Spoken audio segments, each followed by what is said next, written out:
Agriculture sector की growth है वो बहुत ज्यादा बड़ी है, उसने बड़ी तरक्की की है और इतने कम अरसे के अंदर उसका 6.5% उसकी ग्रोथ है। इसी तरह पंजाब में भी ये कहा जा रहा था कि इसकी हमारी एग्री इकोनॉमी के अंदर इजाफा हुआ है, हमारे एग्रीकल्चर सेक्टर ने बहुत अच्छा परफॉर्म किया है। तो बजाय खैरात देने के 400 अरब रुपए की कहते हम सब्सिडीज देंगे, किसानों की इस तरह मदद करेंगे, ये तो उससे बेहतर था कि ये किसानों से उनकी फसलें मुनासिब कीमत के खरीद लेते, फिर किसी खैरात की जरूरत नहीं थी, किसी किसानों को मदद की जरूरत नहीं थी और मुल्क की मईशत का पहिया भी तेजी से घूमना था। क्योंकि 16 करोड़ आबादी की इस वक्त जो बाइंग कैपेसिटी है वो बिल्कुल हुकूमत ने खत्म करके रखी। इस्तेमाल होने वाला रॉ मटेरियल भी महंगा, तो इसका मतलब ये है कि जो मिडिल क्लास अभी भी किसी तरीके से बर्दाश्त कर रही थी इसको खरीदने पे, वो भी अब काफिर हो जाएगी, क्योंकि एक तरफ तो वो महंगा हो जाएगा, दूसरी तरफ उसकी डिस्पोजेबल इनकम कम हो जाएगी। बिस्मिल्लाहिर्रहमानिर्रहीम, अस्सलाम वालेकुम नाज़रीन, आप देख रहे हैं program on the other side. मैं हूं आपके साथ फायजा शराजी। नाज़रीन, जैसा कि बजट का एक सीज़न शुरू हो गया है, वफाकी बजट है, अब सूबाई असम्बलियाँ भी हुकूमतें अपने अपने बजट पेश कर रही हैं। आज पंजाब का बजट भी सामने आया है। अगर ओवरऑल हम वफाक के बजट को ही कुछ अंडरस्टैंड करें, क्योंकि उस पर काफ़ी हद तक बेस करते हैं जो सूबाई बजट्स होते हैं। नाज़रीन, माली साल 2024-25 के बजट के हवाले से सरकार का जो दावा है वो ये है कि जनाब ये तारीख का एक बेहतरीन बजट है, लेकिन अपोजिशन की जानिब से अगर हम देख रहे हैं तो वो उसे झूठ का पलंदा करार दे रही है। अपोजिशन कह रही है कि ये बिल्कुल एक तारीख का बेहतरीन बजट नहीं है। अब दोनों जानिब से कौन सही है कौन गलत है इसका तो डेफिनेटली कुछ टाइम गुजरने के बाद अंदाज़ा होगा, कुछ महीने गुजरने के बाद पता चलेगा कि कौन सही है और कौन गलत है। जैसे कि कुछ फैक्ट्स, फिगर्स, महंगाई हमारे सामने आएगी, खसारा कितना है, ज़र मुबादला के ज़खायर कितने हैं हमारे पास, बैरूनी सरमायाकारी कितनी है, कर्ज़ कितना मिलेगा और सूद कितना अदा करना होगा। बहुत सारे अहम सवालात हैं जो कि हमारे सामने आके खड़े हो गए हैं। अवाम की नाज़रीन आगे जो अदाद शुमार पेश किए गए हैं इसमें अवाम की कोई दिलचस्पी नहीं है, आम आदमी की इसमें कोई दिलचस्पी है ही नहीं है। आम आदमी को क्या समझ आएगी कि क्या अदाद शुमार पेश किए जा रहे हैं। इसमें अगर आम आदमी की कोई दिलचस्पी है तो वो ये जानना चाहता है कि उसके आमदन और अखराजात में तवाज़ुन बरकरार रह सकेगा या नहीं रह सकेगा। क्या जितना वो कमा रहा है उसके अखराजात उतने हैं, वो उसमें अपना घर की रोज़ी रोटी चला सकता है या नहीं चला सकता। आम आदमी के इंटरेस्ट ये हैं और हमारे मुल्क में, हमारे जैसे गरीब मुल्क है तो इसमें मेरे ख्याल में हर आदमी की ही यही सोच है जितनी महंगाई है। सो आम आदमी के नज़दीक तो इस बजट की कोई हैसियत होगी नहीं। जैसे कि कुछ लोगों से बात भी हुई तो उन्हें भी इसके डिजिट्स का कोई पता नहीं था, ना उसमें इंटरेस्ट था। वो सिर्फ यही बॉटम लाइन पूछना चाह रहे थे कि हमें ये बता दें कि महंगाई में कितनी कमी हुई है, ज़रूरियात ज़िंदगी, किचन की ज़रूरियात, रोटी, जो पहनने ओढ़ने की चीज़ें हैं उनमें कुछ कमी हुई है या नहीं हुई। वो बॉटम लाइन जानना चाहता है, उसको इन डिजिट से, इन फिगर से, इन ये जो बजट पेश किया जाता है इससे उसका कोई लेना देना नहीं है। नाज़रीन, बजट का हुजम 18,877 अरब रुपये है। ये आइंदा माली साल का पहला बजट है या उसके बाद मिनी बजट्स भी आ सकते हैं, ये भी अपने ऊपर एक सवालिया निशान खड़ा है। नाज़रीन, बजट के आदाद शुमार ये जाहिर करते हैं कि नया माली साल अवाम पे काफ़ी भारी हो सकता है।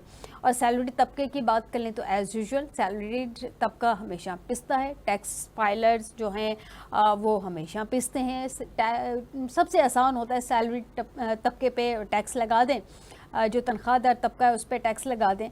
इसमें एक इंटरेस्टिंगली नाज़रीन एक चीज़ जो कि मैं आज डेफिनेटली प्रोग्राम में इस पर भी डिस्कशन करना चाहती हूँ कि ये जो तनख्वाहों में इजाफ़ा कर दिया गया है सरकार ने, जो उसके मुलाजमीन हैं उसकी तनख्वाहों में इजाफ़ा कर दिया है। क्या सरकार ने कभी प्राइवेट ऑर्गेनाइजेशन की जानिब भी देखा है कि उनकी तनख्वाहों में भी इजाफ़ा होता है कि नहीं होता। साल हर साल प्राइवेट ऑर्गेनाइजेशंस में कह तो दिया जाता है इजाफ़ा होता है, लेकिन इजाफ़ा नहीं होता।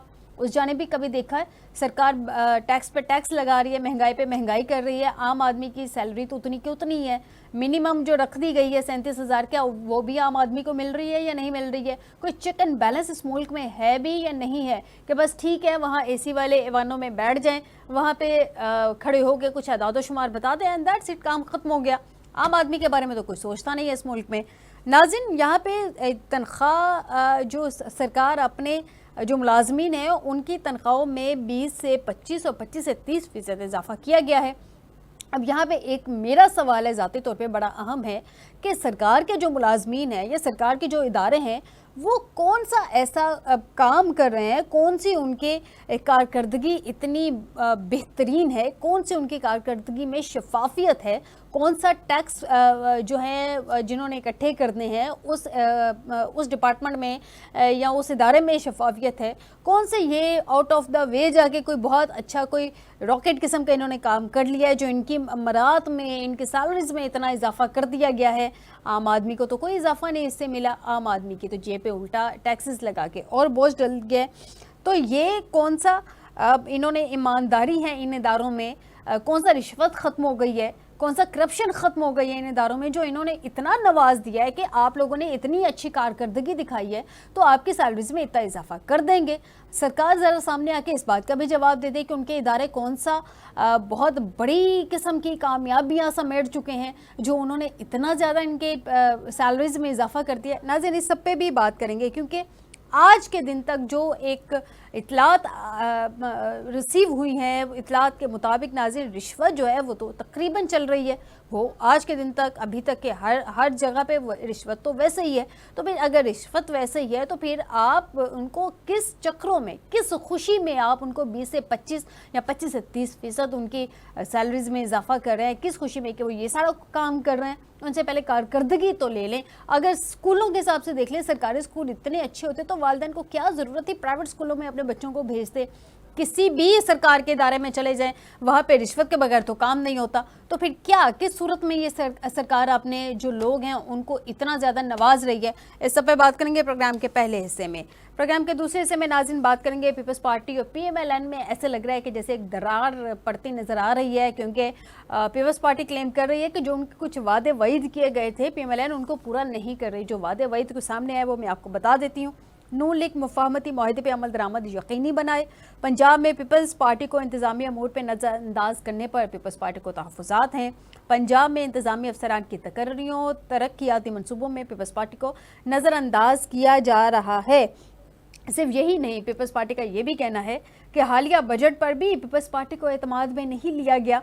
बजट तजावीज़ में PP को मंसूब करना, यहाँ तक कि बिलावल साहब को एतमाद में लेने की अफवाहों पर भी पीपल्स पार्टी ने अपनी तहफ़्फ़ुज़ात का इजहार कर दिया है। तो ये तो जनाब हमारी सियासी सूरत हाल ये है। दूसरी जानिब अदालतों की जानिब से बड़े अहम रिमार्क सामने आ रहे हैं। Chief justice Lahore high court ने रिमार्क्स दिए हैं कि हुकूमत में बैठे लोग मनपसंद जज के पास केसेस लगवाना चाहते हैं। हुकूमत को ना लाहौर हाई कोर्ट और ना ही इस्लामाबाद हाई कोर्ट के जजेस पर एतबार है। अगर इन्हीं हवाले से इन्हीं रिमार्क्स को सामने रख लिया जाए तो लाहौर हाई कोर्ट और इस्लामाबाद हाई कोर्ट के तो खैर जजेस का ऑलरेडी ही ख़त सामने आ चुका है। तो क्या जिन जजेस पे दबाव होता है या जो जजेस दबाव लेने से इनकार कर देते हैं हुकूमत को, फिर उन पर एतबार नहीं रहता?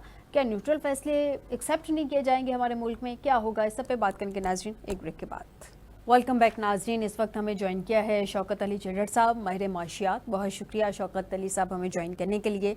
शौकत साहब, ये जो बजट था 2024-2025 का, आप क्या समझते हैं? आपने बजट देखा कल, आज तो पंजाब में भी खैर बजट पेश कर दिया गया, असम्बली ने बजट पेश कर दिया है। ये जो विफाक का बजट था, क्या आपको लगता है ये एज़ यूजुअल बजट था जैसा होता है, या क्या ये बजट बिजनेस एज यूजुअल था, बिजनेस के पॉइंट ऑफ व्यू से एज यूजुअल था, या इसमें कुछ हट के बजट था? जी बहुत शुक्रिया आपका शाहिद साहबा। ये जो बजट पे अगर हम बात करें तो मैं ये समझता हूँ कि ये एज यूजुअल बजट था, और जिस तरह हम कुछ अरसे से ये महसूस कर रहे हैं कि हुकूमतें सर्विसेज प्रोवाइडर हुकूमतों की तरह खिदमात की बजाय मुल्क को एक कारोबारी इदारे के तौर पर चलाने की कोशिश कर रही है। और ये बजट जो है ये भी ऐसे ही नजर आ रहा है जैसे ये एक कारोबारी इदारे की झलक हो, जबकि अवाम जो है वो हुकूमत से बहुत सारी तवक्कुआत वाबस्ता किए बैठे थे कि यही PDM की सरकार थी कि जब ये आई और इन्होंने कहा कि मुल्क दिवालिया होने के करीब है, मुल्क के माशी हालात बहुत खराब हो चुके हैं और हम इस मुल्क के अंदर इकोनॉमिक रिवाइवल के लिए आए हैं और मुल्क की माशी हालात ठीक करेंगे। लेकिन जैसे आपने देखा कि इनके पूरे दौरे हुकूमत के अंदर मईशत का बेड़ा गर्क हुआ, PDM का जितना भी पीरियड था। अब ये दोबारा वही से हुकूमत फिर दोबारा है, तो अब ये जो बजट मरकज ने पेश किया है या आज पंजाब ने पेश किया है, तो वहां भी उनका फोकस इसी बात पे था कि हम मुल्क की एग्रीकल्चर को लेकर इस मुल्क की तरक्की की राहें जो है वो मुतवाजन करेंगे और वो उस रास्ते पे चल के हम मुल्क को तरक्की की राह पे गामजन करेंगे। लेकिन वो कागजों के हेर फेर के अलावा मुझे तो कोई बहुत ज्यादा उससे कोई उम्मीद नहीं है। कागजों के अंदर एक बड़ा अच्छा बजट पेश करने की कोशिश की गई है, लेकिन अमलन फील्ड के अंदर उसका कोई इम्पैक्ट ना फ्यूचर में नजर आ रहा है ना माजी में नजर आया था। जैसे साबका बजट पेश होते रहे हैं उन के अंदर भी अवाम को शराब दिखाए गए हैं, अवाम को ख्वाब दिखाए गए हैं और बेहतरी की कोशिशें करने के वादे किए गए हैं, लेकिन जब अमलन फील्ड के अंदर इस बजट के असरात आते हैं तो फिर टैक्सेस की भरमार होती है। अच्छा शौकत अली साहब, आप जैसे कि आप बजट के बारे में बता रहे हैं, यहाँ पे हुकूमत पाकिस्तान के मुलाजमीन की तनख्वाहों में, जैसा कि मैंने अपने इंट्रो में भी कहा कि 25% इजाफा कर दिया गया है, 25 से 30% इजाफा, यानी कि 22वें ग्रेड तक के ऑफिसर की तनख्वाह में ज़बरदस्त इजाफा। मरात इससे बिल्कुल अलहदा है, वो अलहदा से मिलती है मरात। ठीक है सर, अगर ये तनख्वाह हम अपने टैक्स से पे कर रहे हैं या एटलीस्ट हम अपने टैक्स से कंट्रीब्यूट कर रहे हैं इस तनख्वाह को पे करने में, तो हमें इन रिटर्न इन सरकारी इदारों से फिर हमें आउटपुट भी चाहिए, इनकी कारकर्दगी भी चाहिए। तो ये जो हर महीने हर बजट में माजत के साथ इतनी आउटस्टैंडिंग इनकी कारकर्दगी है कि जिसपे 25 से 30% इन्होंने या 20 से 25% मुख्तलिफ कैटेगरीज में इन्होंने तनख्वाहें सरकार ने अपने मुलाजमीन की बढ़ा दी हैं। अगर ऑन ग्राउंड देखा जाए तो शफाफियत नहीं है उनमें, ईमानदारी नहीं है उनमें, कारकर्दगी नहीं है उनमें, रिश्वत वहाँ पे रिश्वत फ्री वो इदारे नहीं है। तो कौन सी आउटस्टैंडिंग कारकर्दगी है आपके मुताबिक जो हर दफा बजट में उनको नवाज दिया जाता है? कभी प्राइवेट सेक्टर को तो नहीं देखा जाता कि उनकी सैलरीज में इजाफा हुआ है कि नहीं हुआ? जी मोहतरमा फायजा शराजी साहबा, आपने बिल्कुल दुरुस्त निशानदेही की है। अगर इसको दूसरे एंगल से हम ये देखें तो सरकारी मुलाजमीन की तनख्वाह बढ़ाने वाला जो सिलसिला है, ये पीछे जितने भी बजट है उनमें भी ये होता रहा। अब मैं ये समझता हूँ कि इन पे एक कर्ज था इस हुकूमत पे कि ये सरकारी मुलाजमीन ने जो इनकी मदद और मामनत की थी, ये शायद इनकी तनख्वाहों के अंदर इजाफा करके उस कर्ज को वापस लौटाने की कोशिश की गई है। हालांकि अमलन इस वक्त जॉब क्रिएशन की जरूरत है, नई जॉब्स लाने की जरूरत है, नए इंडस्ट्री खोलने की जरूरत है, उस तरफ कोई तवज्जो नहीं है।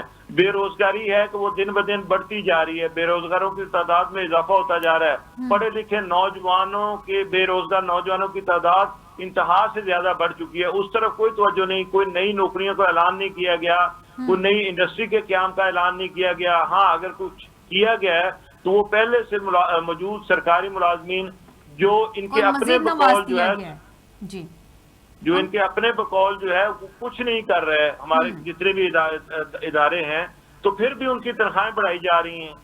तो ये तो शायद मैं ये समझता हूँ कि ये उनको ना काम करने का मुआवजा दिया जा रहा है, उनकी ना काम करने पे उनकी खिदमत की जा रही है। शौकत साहब, अगर ना काम करने का ही मुआवजा देना है, अगर हम अपने तालीम का सिस्टम ही देख लें तो हमारे सरकारी स्कूल इस काबिल नहीं है, उनकी जो मयार तालीम है वो किसी से ढका छुपा नहीं है कि वहाँ पे तालीम का मयार क्या है। मजबूरन वालिदैन को अपने बच्चों को ज़्यादा फीसें पे करके प्राइवेट स्कूलों में भेजना पड़ता है, और फिर प्राइवेट स्कूल जिस तरह से अपनी मनमानी करते हैं वो भी किसी से ढकी छुपी नहीं है। तो फिर ये जो अफसरान की तनख्वाहों में इजाफा कर दिया जाता है, इसका कोई रोकथाम नहीं है, कोई फर्क नहीं पड़ता कि अगर 2-4 साल ना इजाफा किया जाए या 25% की बजाय अगर 5% इजाफा कर दिया जाए, जॉब उनकी सिक्योर्ड होती है, उनको किस बात की टेंशन होती है, हर महीने सैलरी तो उनको मिलनी होती है। तो आम आदमी को दे देना रिलैक्स, उससे कर दें आम आदमी को।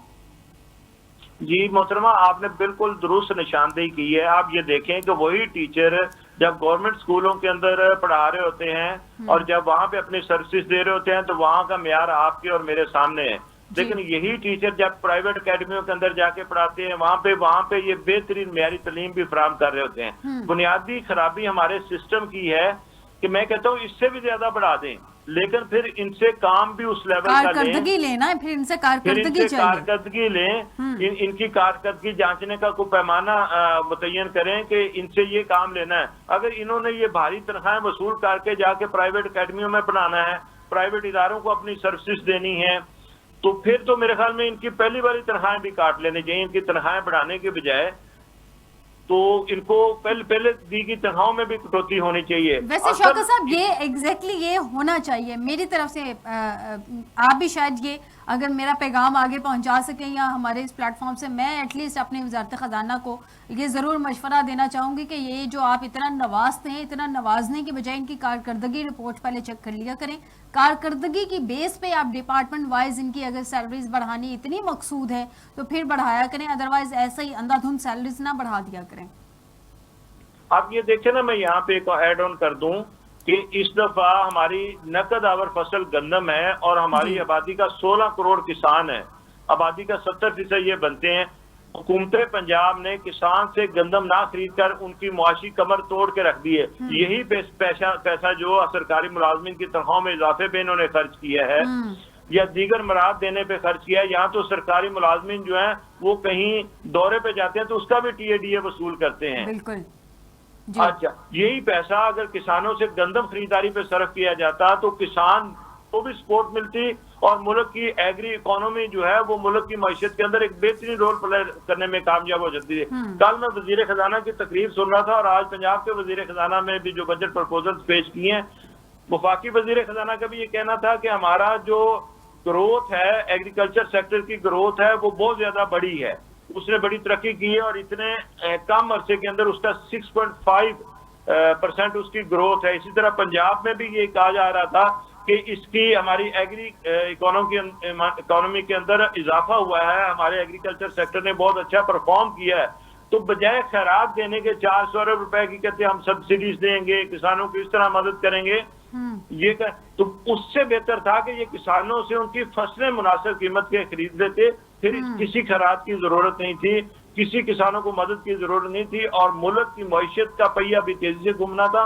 क्योंकि 16 करोड़ आबादी की इस वक्त जो बाइंग कैपेसिटी है वो बिल्कुल हुकूमत ने खत्म करके रख दी है। अच्छा शौकत साहब, सैलरीड तबका हर दफा पिस जाता है, मतलब मेरे ख्याल में सबसे ज्यादा आसान है सैलरीड तबके से टैक्स निकलवा लेना, अब की दफा भी यही हुआ है। लेकिन जिस मुल्क की टैक्स टू GDP रेशो जो है 9.5% हो शौकत साहब, उस मुल्क के वजीर खजाना को क्या 75 अरब रुपए का एक पार्लियामेंटेरियन स्कीम का बजट देना चाहिए? वो 75 अरब रुपए जो इन्होंने दूध की मद में 50 रुपए लीटर के हिसाब से बढ़ाए हैं, क्या वो उससे वसूलियां होंगी या वो 75 अरब रुपए जो हम सैलरी क्लास पे टैक्स लगा के इन्होंने वसूल किए हैं उससे होगी, या आम आदमी का खून पसीना निचोड़ के वो 75 अरब रुपए बनाए जाएंगे?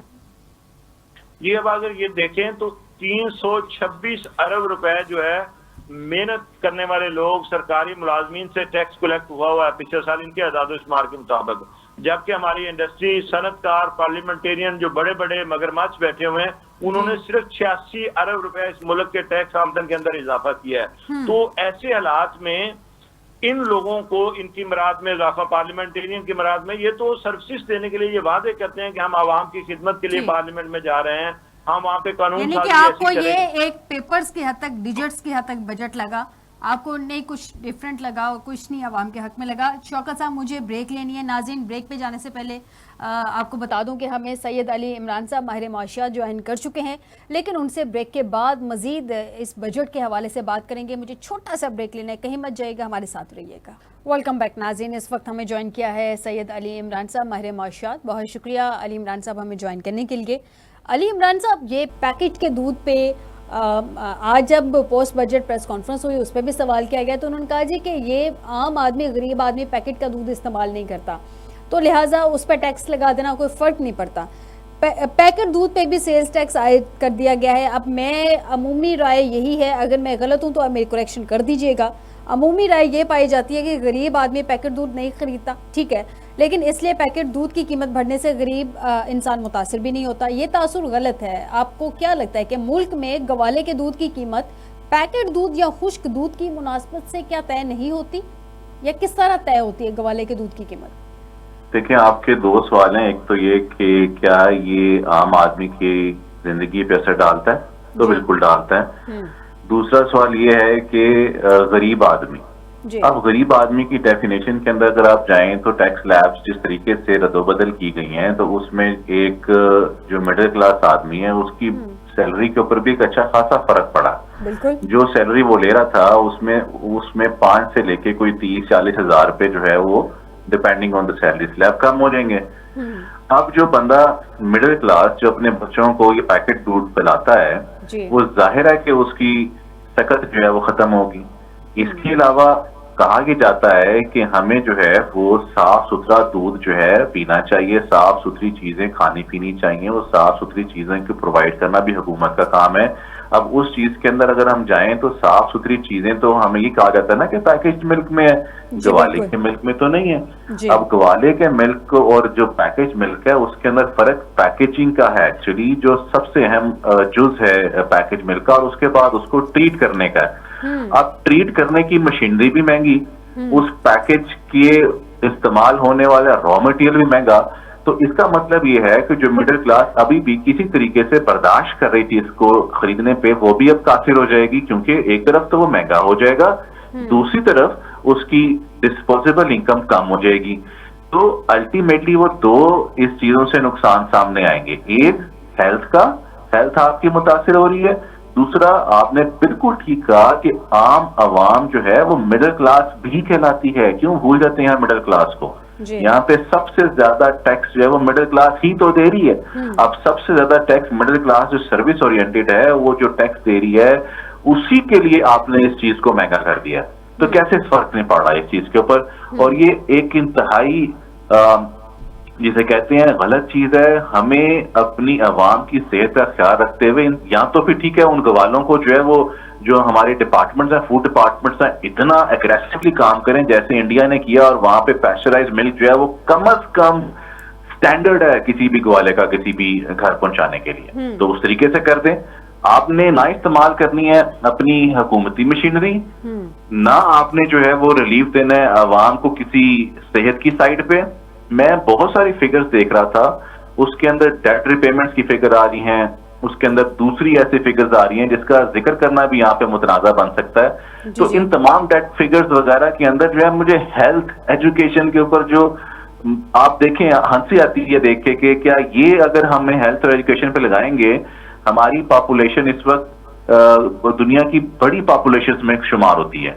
अगर हमने, और सबसे ज्यादा यहाँ पे जो है वो लोग हैं जो 30 साल के ऊपर नीचे करके हैं, यानी जवान लोग। ये जवान लोगों को आप हेल्थ देंगे, एजुकेशन देंगे, तो यकीन करें यही एक्सपोर्ट का जरिया बनेगी। कहा यह जा रहा था कि एक्सपोर्ट को इंक्रीज किया जाएगा आईटी के अंदर, और कहा यह जा रहा है कि $3.5 बिलियन में इस दफा हम लोग आईटी एक्सपोर्ट करेंगे। अब यही जवान लोग जब हेल्थ और एजुकेशन बेहतर होगी, इन्हीं के लैपटॉप जिसके ऊपर भी आपने देखा कि वहां पे भी जो है वो टैक्स को जो है वो लगाया गया है, तो यही वो लोग हैं जिन्होंने असल में $3.5 अरब की जो एक्सपोर्ट है, कहा ही जा रहा है कि अगले 2 सालों में हमने 5 अरब, 1 साल या 2 साल में हमने $5 अरब करनी है, और उससे अगले 5 साल के अंदर में $15 अरब करनी है। क्या प्लान है? कितनी आईटी यूनिवर्सिटीज को जो है वो हम दे रहे हैं एज कम्पेयर टू अदर जो सेक्टर्स हैं जहां पे हम ये पैसा दे रहे हैं। गवर्नमेंट के अपने एक्सपेंडिचर्स आप देखें कितने ह्यूज एक्सपेंडिचर्स हैं इस बजट में जो साइड पे किए गए हैं। अगर आप उसको अंदाजा करें, और पीएसडीपी का कहा गया कि तकरीबन कोई 1200-1300 अरब फेडरल की होगी, और पीएसडीपी के अंदर जो है वो पिछले साल भी ये तखमीना तकरीबन लगाया गया था, लेकिन इस्तेमाल नहीं कर सके क्योंकि जाहिर है कि बजट डेफिसिट है। इतना बड़ा बजट डेफिसिट है कि वो आईएमएफ को भी तो दिखाना है कि बजट डेफिसिट को हमने जो है वो कंट्रोल करना है। यहाँ पे सिर्फ एक ही हल निकल सकता है इसका कि पूरी कौम जो है वो एक पेज पे हो, और पूरी कौम से मुराद जो है वो तमाम कौम है, पूरी कौम। ये हम किसी एक खास सेगमेंट को एक्सक्लूड नहीं कर सकते, क्योंकि हमें बहैसियत कौम एक डिसीजन लेना है, जो डिसीजन जो है वो सिंगापुर ने कभी लिया होगा, कभी चाइना ने किसी वक्त लिया होगा। आज देखें चाइना ने अब करेंसी मार्केट के अंदर डॉलर को जो है वो पिछाड़ के रख दिया है। इस वक्त यूएसए देख रहा है कि किस तरीके से उसके यूएस ट्रेजरी के जो बॉन्ड्स हैं वो डंप कर दिए हैं चाइना ने, और लग पता गया है हमारी यूएसए को कि अब उसके डॉलर का क्या बनेगा। और हम यहाँ पे आप इंडिया की देखें, इंडिया में जो भी कुछ हुआ बड़ा हल्ला गुल्ला होता है कि इलेक्शनों में ये हो गया, इलेक्शनों में वो हो गया, लेकिन आप देखें कि उनकी ग्रोथ जो है वो कहाँ जा रही है, वो किस तरीके से जो है वो सबसे बड़े बेनिफिशियरी जो है रशियन ऑयल के, वो इंडिया और चाइना साबित हुए हैं। क्या हमने कितना बेनिफिट उठाया उस चीज से? तो सबसे पहले जो है वो अपने घर को दुरुस्त करने की जरूरत है। और ये बजट पास करने के लिए बजट के जो भेजने वाले थे, बजट को वो सुनाने वाले जो थे, जो नवाज शरीफ साहब वहां पे मौजूद ही नहीं थे कल तो, और जो उनके साथ कोलिशन है बिलावल भुट्टो जरदारी साहब जो हैं वो भी वहां से चले गए। तो ये किस किस्म का बजट है कि जो कोई एक शख्स जो है वो आके बोल रहा है और जो नुमाइंदे हैं सो कॉल्ड वहां पे बैठे हुए, जो कि फॉर्म 17 या 45 की मैं बहस में ही नहीं पड़ता, मुल्क हमारे मुल्क के नुमाइंदे वहां पे बैठे हुए हैं और इस चीज को सीरियसली ही नहीं लिया जा रहा। और अब जब ये पास हो जाएगा तो फिर वो क्यों होगा? ऐसे सवाल जन्म लेते हैं कि हम दंग रह जाते हैं। अच्छा अली इमरान साहब, मौजूदा टैक्स दहिंदगान पे टैक्स एक हद तक लगाया जा सकता है, जैसे कि अभी हम डिस्कशन करें, बर्दाश्त की एक हद होती है। किसी ना किसी दिन तो सबने खड़े हो जाना है कि हम ही ने सारा टैक्स पे करना है। अब इंडस्ट्री के हवाले से चूंकि बात हो रही है तो उसमें तकरीबन 35% इनकम और 10% सुपर टैक्स आए थे। मतलब दीगर टैक्सेस मिलाकर ये शरह तकरीबन 50 ऊपर से, एक राउंड फिगर में अगर मैं बात करूँ तो 50% से ऊपर चली जाती है। जब कंपनियों को मुनाफे पर 50% टैक्स देना पड़ेगा तो सर पाकिस्तान में क्यों ठहरेंगी कंपनियां, क्यों आके बिजनेस करेंगी यहाँ पे? ये आपका सवाल बिल्कुल दुरुस्त है। कंपनीज के ऊपर टैक्स जो है उसकी शरह और उसको अलाइन करने की बहुत जरूरत है। मिसाल के तौर पे वो कंपनीज, वो सेक्टर जो पाकिस्तान को डॉलर कमा के देते हैं वो एक्सपोर्टर्स हैं। अब एक्सपोर्टर्स को कहा जाता है कि हर तरह से पाकिस्तान में जो है वो एक पैम्पर्ड चाइल्ड की तौर पे लिखा जाता है, यानी वो उसको ढेर सारे हम जो है मराद दे रहे होते हैं और टैक्स में भी काफी बचत दी होती है, जिसकी वजह से आपने देखा कि सैलड क्लास ज्यादा टैक्स दे रही होती है और एक्सपोर्टर्स जो है वो कम टैक्स दे रहे होते हैं। ये गैप कम करने की जरूरत है।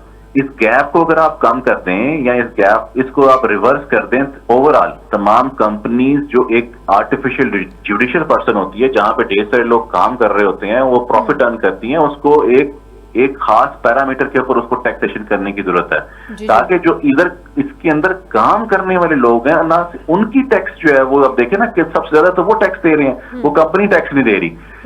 अब बहुत टैक्स डालना भी कंपनी के ऊपर जुल्म है। अगर इतना टैक्स अपनी कमाई में से वो टैक्स ही दे देगी तो अल्टीमेटली जो उसके स्पॉन्सर जो इसमें इन्वेस्ट किए पड़े हुए होंगे उनको क्या मिलेगा? तो ये सब चीजें जो है ना हो सकती हैं, सब चीजें ठीक हो सकती हैं। हमारा एम्प्लॉइज पे से टैक्स कम हो सकता है, हम एक्सपोर्टर का टैक्स जो है जो इस वक्त बहुत कम है और यकदम बहुत ज्यादा कर दिया गया है, उसके दरमियान में कहीं पे मसला हल हो सकता है। इसी तरीके से जो इंपोर्ट बेस्ड कंपनीज हैं उनको ढेर सारा टैक्स जो है वो जो डाला जाता है, उसको भी आप एक खास पैरामीटर में हमें देखना यह है कि हमारा 13 खरब का टारगेट है। इस 13 खरब के टारगेट को डिवाइड करें, अनडॉक्यूमेंटेड इकोनॉमी पे जाए ना, वहां पे क्यों आपकी जो है वो दाल नहीं गलती? आप वहां पे अनडॉक्यूमेंटेड इकोनॉमी को हाथ लगाए ना, आप वहां पे अब जिसमें जिस तरीके से दफा जो है वो एक पॉजिटिव चीज ये भी है कि रियल एस्टेट के ऊपर भी इन्होंने हाथ डालने की कोशिश की है, इसमें कोई शक नहीं है। मगर क्या इस कमजोर हुकूमत से हम ये तवक्को कर सकते हैं कि वो ये अचीव कर लेगी? क्या हम जो है ये सोच सकते हैं कि जो हमारी सारी हुकूमती मशीनरी है वो रिटेल सेक्टर से जो कोई टैक्स ले सकती है? तो ये सब चीजें जो है एफपीआर को कौन रिफॉर्म करेगा? क्या एफपीआर को जो है वो कोई रिफॉर्म करने के हवाले से प्लान भी है? तो इन सब चीजों को देखना पड़ता है। ठीक, अली इमरान साहब मुझे थोड़ा सा मार्जिन दीजिएगा, मैं ज़रा शौकत साहब से एक सवाल कर लूँ। शौकत साहब, आपको क्या लगता है कि ये जो बजट आया है 2025 तक यही चलेगा, या जैसे हम देखते रहते हैं कि बाद में मिनी बजट आ जाते हैं, डिजिट्स चेंज हो जाते हैं, इस तरह की भी कोई सूरत हाल होगी? अच्छा, ये हमेशा ऐसे होता है कि बजट जब ये पेश करते हैं तो उस वक्त इन्होंने होमवर्क नहीं किया होता, इनका पेपर वर्क होता नहीं। यहाँ पे मैं एक और भी इम्पोर्टेंट पॉइंट इंडिकेट करता चलूं कि इस वक्त हमारी जो मार्केट है ये पाकिस्तान की मार्केट एक कंज्यूमर मार्केट बन चुकी है। हम सिर्फ चीजें मंगवा के खाई जा रहे हैं, हम प्रोड्यूसर मार्केट नहीं है। जिन भी ममालिक की इकोनॉमी ने तरक्की की है वहां पे प्रोड्यूसर मार्केट डेवलप हुई है और उन्होंने एक्सपोर्ट किए हैं, एक्सपोर्ट उनकी बढ़ी है तो उन ममालिक ने तरक्की की है। इस दफा इस बजट के अंदर एक बड़ी कमी जो मुझे देखने में नजर आई है कि वो वैल्यू एडिशन पे इन्होंने कोई बजट मुख्तस नहीं किया, या जिस बजट की हम तो ये कर रहे थे कि ये वैल्यू एडिशन के हवाले से ये एक बजट के अंदर रकम रखेंगे, वो बजट इन्होंने नहीं रखी। मैं तो इस बजट के अंदर भी अभी चूंकि ये बजट पास नहीं हुआ तो मैं आपके तवज्जुह से ये चाहूंगा कि ये पैगाम उन तक पहुंचे कि आप वैल्यू एडिशन पे इस मुल्क के अंदर बजट जितना ज्यादा से ज्यादा बढ़ाएंगे वो मुल्क की आपकी इकोनॉमी के लिए फायदेमंद होगा। और जब आपसे आपके तयशुदा टारगेट जो आपने टैक्स टारगेट रखे होते हैं वो पूरे नहीं होते तो फिर इंटरिम बजट लेके आते हैं, फिर अवाम पे और बोझ डालने की कोशिश करते हैं। तो ऐसे अवामल सिर्फ उसी अमल का नतीजा होता है कि जब आपका होमवर्क नहीं होता, आपने ग्रास रूट लेवल पे रियलिटीज को चेक नहीं किया होता, और फिर आपने अपने मनपसंद लोगों को साथ बिठा के जो रियल रिप्रेजेंटेटिव हैं फील्ड के अंदर, जो अवाम के अंदर काम कर रहे हैं, उनके साथ आपका कंसल्टेटिव प्रोसेस नहीं होता। आपने चंद चेहरों को सिर्फ आवाम को दिखाने के लिए हमको कंसल्टेटिव प्रोसेस कर रहे हैं, उनको साथ बिठाते हैं, और उसमें फिर आपसे ये बड़ी मिस्टेक होती है कि आपकी कैलकुलेशन ही करेक्ट नहीं होती।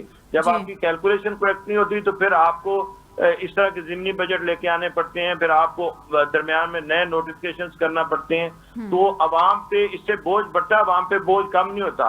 हमारी यूनिफॉर्म पॉलिसी होनी चाहिए, लॉन्ग टर्म और शॉर्ट टर्म दोनों प्लानिंग हमारी प्रॉपर होनी चाहिए, और उन पे अमल दरामद भी प्रॉपर होना चाहिए।